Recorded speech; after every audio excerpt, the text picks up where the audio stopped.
welcome to the School Board Report. I'm Kelsey McComb, and joining me today is School Board President John Landers. Welcome. Hi, Kelsey. It's so weird to think that we're already at the end of the school year. So. Right. Let's start off with some brand new information that's going to be exciting for a lot of people. I hear air conditioning is coming to some of our schools. Can you tell us a little bit about that?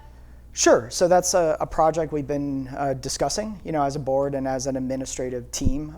Given the fact that we have, funds through ESSER, or kind of like the American Rescue Plan, that various school districts have done, we think it makes sense for a lot of reasons. So it's going to be a phased project. We're going to start at our elementary schools, but we think obviously we know our buildings can get hot, but also helps in terms of airflow. So making this these HVAC upgrades I think are important, and hopefully families are happy. So we did vote on that on our meeting on Monday the 23rd.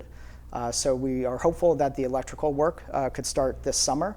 But just depending on lead times and labor, it is going to take some time to get these buildings done. We are hopeful to have them complete around spring of 2023 for West Boulevard, Stadium Drive, and Robinwood. Work will be going on during the school year, but it will be done after hours, to not be impactful to the academic day. And this will be a phased project. But we are starting with the elementary buildings. They're all one story, should make it less complex of a project to start. But obviously projects are complicated. So we'll monitor the timeline, and we'll definitely be providing updates through this mechanism, as well as through the buildings that it's being done, and hopefully more to come in the future. Oh, how cool. I hear the stadium is in its 5th phase of construction, and construction will be starting soon. How will this affect people who use the stadium? Sure. The stadium is a great project we've been doing in collaboration with the Boardman Booster Group, which is really just a great organization that's done a lot for the school district. But phase 5 will finish off the project, which will be great to have that done and complete. It will have a portico kind of in front, as well as things like our donor recognition wall, as well as additional kind of concrete walkways, kind of in, I guess, what's now called kind of like the weight room building. And we'll also kind of put in the donor recognition bricks as well. So it's been a great project. It's been a complex project that's taken time, but definitely very thankful for the boosters. Work will begin the day after commencement, and that kind of main entrance area will be closed off. But things like the stadium will still be open to the public. You can still walk the track. I know I walk the track a lot, so I'm happy to be able to still walk there. But we're going to have people enter kind of through the entrance at the tennis courts area, as opposed to kind of that main entrance. So, but exciting project, and hopeful, that by the time we start the football season in the fall, that everything's done. So. Now, the May 24th board meeting recognized some groups for some great accomplishments. Can you tell us a little bit about those groups? Sure. So our board meeting on Monday, student recognition is one of our, I think, favorite things to do there. So we did honor some students, some high school students who went to Camp Fitch as part of Center's recent trip to Camp Fitch. This is the first year we've done something like that. So really thankful to Mrs. DePietro, who's a guidance counselor at Center, and Mr. Masucci, who's the new principal at Center, for kind of changing this process. This is the first time we did it, but there was about 10 to 12 high school students, juniors and seniors, who were counselors to the Center kids that went. And I think it was a great experience on both sides, not only for the Center kids to get to spend some time with some leaders from the high school, but I'm sure our high school students who participated got a lot out of it. Really, our science program at Glenwood is doing amazing things. We had Glenwood students who presented at the state stormwater conference. I believe that was in the Sandusky area. They made local media. I know WYTV and I think WKBN had some stories on it that evening. And it was exciting for our students. We're doing that great project with the township and the water district in the Market Street area to build that forest lawn stormwater park. And really those kids are taking an active role in kind of getting feedback from the community and bringing up ideas and really using it as part of their curriculum. And I hear they just kind of stole the show at the stormwater conference, which is really great. And I think it's a great way to kind of apply what we've all been learning, over the last couple years, but to something where they'll actually be able to see tangible results in a couple years. Like every year, we're have great athletic teams. I think we're at 12 AAC conference championships for the year, which is really testament to our student athletes and our coaches.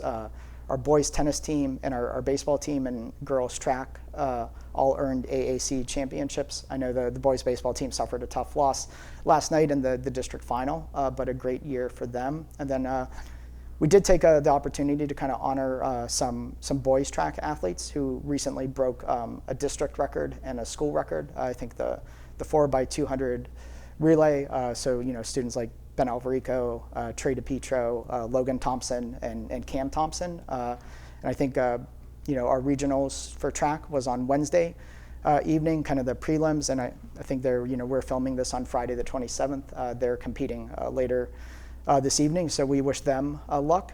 But all great student athletes, and we're hopeful that they'll make it to the state competition, which I believe is next weekend in Columbus. So. Here we are at the end of the year, and looking back, what would you say are some of the highlights of the year? That's a really tough question, with a busy school year, so I'll try to limit it just to just a couple. Just a couple weeks ago, it was Right to Read Week, so had the opportunity to go to elementary schools. So I went to each of the elementary schools to read, which is always just a fun interaction, and it's a great thing. And we're happy to be able to be back in the classroom reading to students. And in one school, I read Tales of a Fourth Grade Nothing. I read a chapter, and it was shocking to me how much I remembered from that book, which I probably hadn't picked up, since I was in third or fourth grade, myself. So that was cool. Always, Project Mayhem, I think, is just one of the most amazing things we do. I don't think there's, any school, around us that does something like that, and just the talents, our kids possess from, performing it, are the singing, the musical instruments, but also what you all do in BSTN here to produce that like a live rock and roll show, I think is a great experience for you. And I know I'm also looking forward to the stadium show, which will be on Friday, June 3rd. I think it's a 8 p.m. start, so that will be really exciting. And then maybe it's a little bit of a recency bias, but just the honors assembly was this week, which is just a really great way to celebrate our seniors, and just the huge amount of scholarship dollars they brought in. I started scholarship several years ago. It was great to be able to give that out, as well as other scholarships like the Board of Ed one and the Lutz scholarship. So just a really great evening to celebrate both kind of the individual and collective accomplishments of the class of 2022. I know Mrs. Schobel won Teacher of the Year, so that was really cool. And then Mr. Zura received the Crier dedication. So I think just a wonderful testament to him in his first year as the principal Boardman High School. So. And what an amazing year has been. Looking ahead, what should we look forward to next year? Well, I think, first let's get through commencement. We have commencement on June 5th, which is always a wonderful occasion. And, hopefully the weather allows us to do it outside like we've done the last several years. And then, if the weather does not cooperate, kind of the backup plan is to do it in the gymnasium. The board also has a workshop coming up. I believe it's Thursday, June 15th. So we'll really start to discuss some of those goals. But I think we continue to look at things like our district safety and security plan. I think we have to continue to evolve and grow that, and work in conjunction with our township trustees and our local police force to just continue to make sure we're doing safety and security in the best way we can. And I think just how can we be more proactive as a district? I think just by nature, for the last several years, it was just reacting. We had to react to different things and make decisions, but especially just trying to think, okay, where do we want to be a year down the road, 3 years down the road, 5 years down the road, and that's what I think, we have a great leadership team. We have our new treasurer who's now been with us for a couple weeks, as well as our administrative team and the rest of the board is just, how do we continue to improve this district and set it forward, for the next 10, 20, 30 years down the road. So. Is there anything else you'd like to add?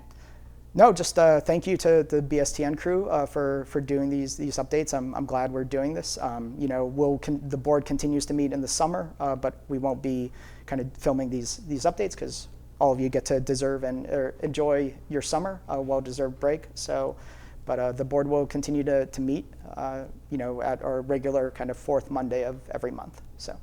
Well, thank you so much for joining us today. That's all for today. For BSTN, I'm Kelsey McComb. Have a great day.